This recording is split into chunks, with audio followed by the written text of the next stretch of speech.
agents of chaos in disguise in boxing.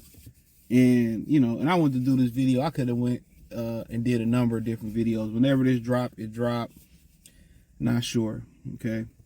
But yeah, man. Excuse me. But yeah, Oscar De La Hoya Mayweather. All right. And what kind of got me like thinking, and it's been like this a long time, and you know, they both came from the Bob Arum tree. You know how people say, well, they came from the Parcells tree, or they came from the Belichick tree. You know what I'm saying? Or from the Doc Rivers tree. And her, they 0-2. I don't even watch basketball no more. I got a $5 free bet. I got to bet about a fourth, so I got to get that going. You know, and how they go on and talk about they, you know, coaching trees, whatever. But they from the Bob Arum tree. You know what they think is to do is deception. That's what they think is deception. You know, it's deception, bro. They tell you in one interview, and it's kind of like multiple things spawn this video. I've seen an interview where Floyd Mayweather said there's too many belts. All right, it resurfaced. I think it was from Gervonta Davis and Leo Santa Cruz, like press conference or something like that, right? And I'm like, okay, but you're doing something different, and I'm expose these guys. And then Oscar De La Hoya talking about he want to bring real boxing back and all this, but then soon as Shakur Stevenson say he retired, you asking about his vacant belt, talking about when he dropping it. Like I don't respect that fake ass shit. I don't respect how Floyd moving, and I don't respect like Oscar moving. See, I ain't like some of the rest of these dudes where they pledge allegiance to the zone, they pledge allegiance to Top Rank, they pledge allegiance to PBC. I call BS across the board.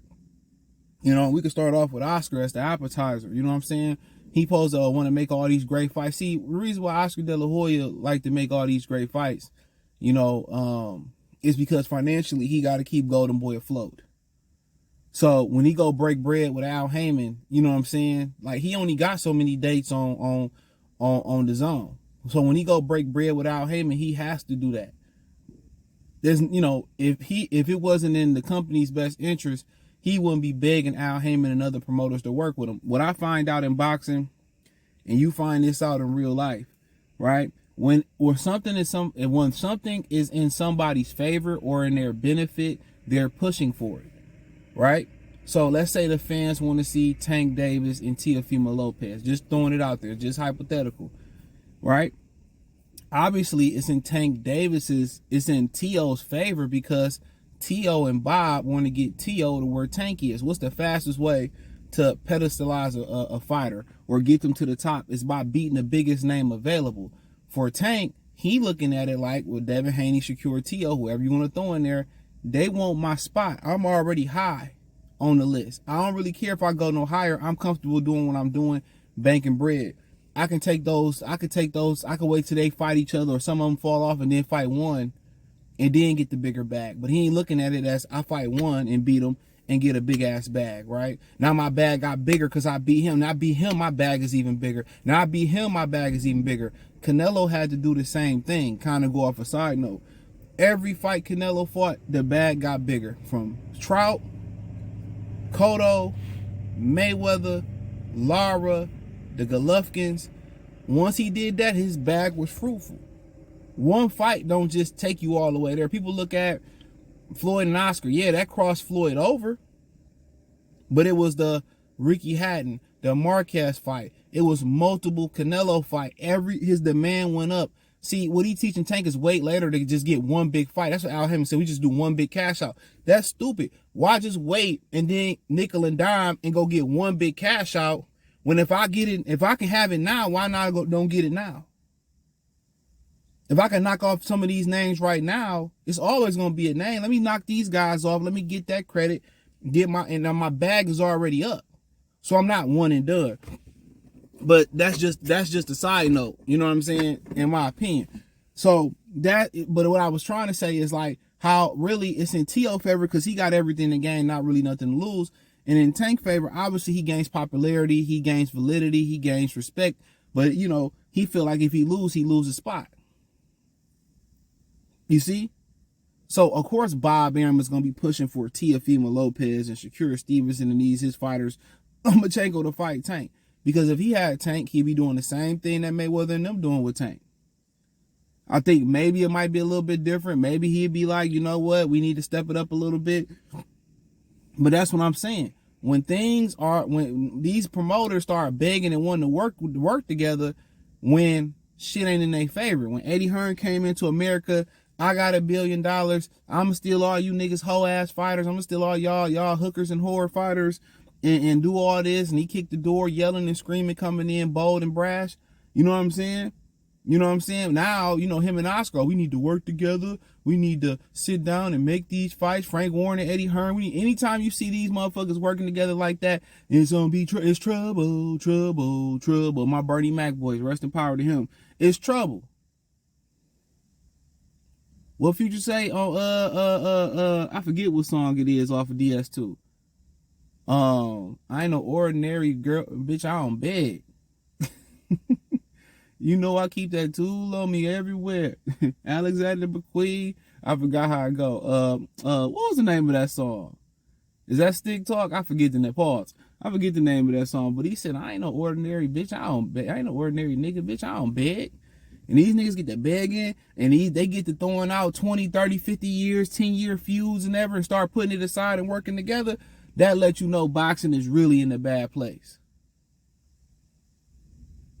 When they begging, oh, we need to work together, brother. And man, these niggas barely staying afloat. And De La Hoya ain't no different from Al Heyman. Eddie ain't no different. They already showed their true colors, bro. They ain't no different. Floyd ain't no different from none of them niggas neither, bro.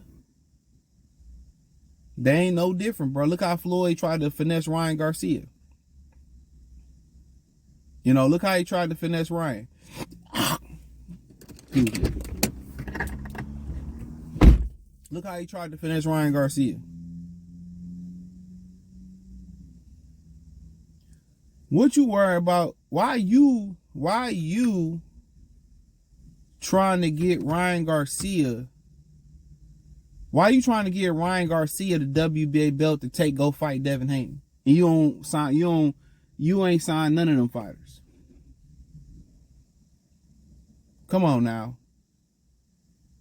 And they sit out here and say, well, these fighters don't do things that we used to do back in the day, and these fighters don't do this, and these fighters don't do that. And these, you know, back in my day, we was real fighters, and I stand on boxing, there's too many belts and shit. You know, you just looking like, man, these niggas is both fools. They both clowns. They both agents of destruction.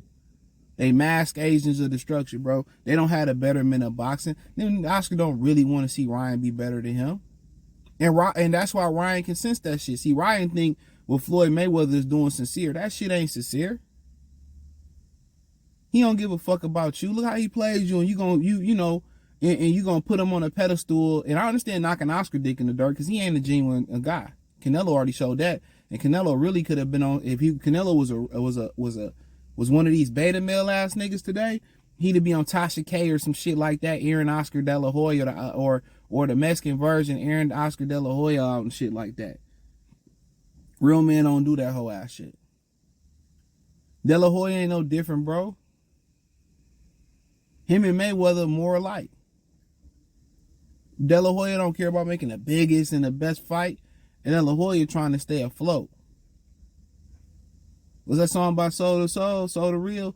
Keep on moving, don't stop like the hands on the clock. Come on, man. De La Hoya probably close to be going under. That nigga saying one thing, but really on some hoe shit. I want to make the biggest in the... Okay, why are you trying to put your fighter in position in Williams and Payta to get Secure Stevenson vacant belt, but you ain't trying to put him in a position to fight Secure Stevenson and beat a champion? But y'all crying about when Devin Haney, y'all making fun of Devin Haney being the email champion. Y'all calling regular champions like Tank real world champions. Fuck out of here, dude. Well, Isaac Cruz fought for the world title. No, he did not. The regular belt is not a world title. Well, I don't want no email championship, but look at Tank with his mouth open. Come on. I don't suck dick with your mouth open, nigga. Come on, nigga. Like, fuck out of here, bro. But he took the email belt. Nigga's weak, bro. And then you turn around and Mayweather say, well, you know, there's too many belts, but your fighter holding a secondary belt. Your protege is holding one of them fake belts. So in fighting for him and holding on, and they taking the real belt and giving him a from the real champion and give it to him. So where's your synopsis on that at? Where are your thoughts on that at? Come on. It's too many belts in boxing.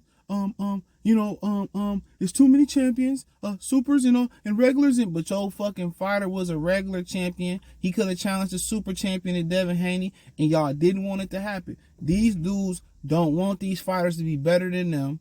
That's the first thing, and all they care about is their pockets. That's it. Don't nobody want to risk it to make the biscuit.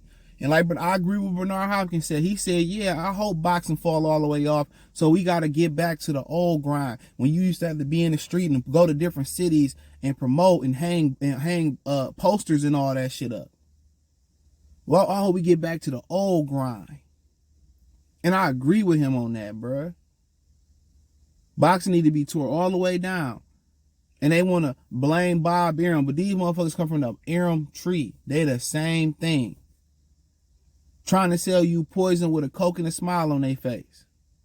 They doing the same thing. They complaining when it don't benefit them, but when the bullshit of boxing benefit them, they smiling with a knife in the fan's back. They are mask agents of destruction in boxing and need to be disposed of. You ever hear this? That when you empower the weak, they abuse the power. When you empower the oppressed, they abuse the power. They claim that Bob Arum oppressed them. He stopped them from making money. He took all the money. What did they do? I always like to point this out. What happened when you get the baton? How can they lay off all these people right before Christmas time? I mean, I want to see you niggas take money out y'all pocket, lose a significant amount of money so other motherfuckers can eat. A lot of y'all ain't did a selfless thing in y'all damn life willingly. Come on, man. A lot of y'all ain't did real shit willingly, bro. When you get oppressed and the weak, the power, it gets worse. Look at feminism. Thumbs up the video, share the video, subscribe to the channel. Next subscribe button is the bell icon button. Hit all notifications, increase your chance to get notifications. We go live and drop video. Financially, want to support the channel, Cash App, $, CJ Good 313. Venmo, CJ Good 313. PayPal link in the description. Hit the link tree. Find me on Twitter, Instagram, Spotify, Anchor, Cash App, Venmo, PayPal, Apple Podcasts, Google Podcasts, the whole nine. Appreciate the love and support. Let me know what you girls and guys think in the comment section. Peace.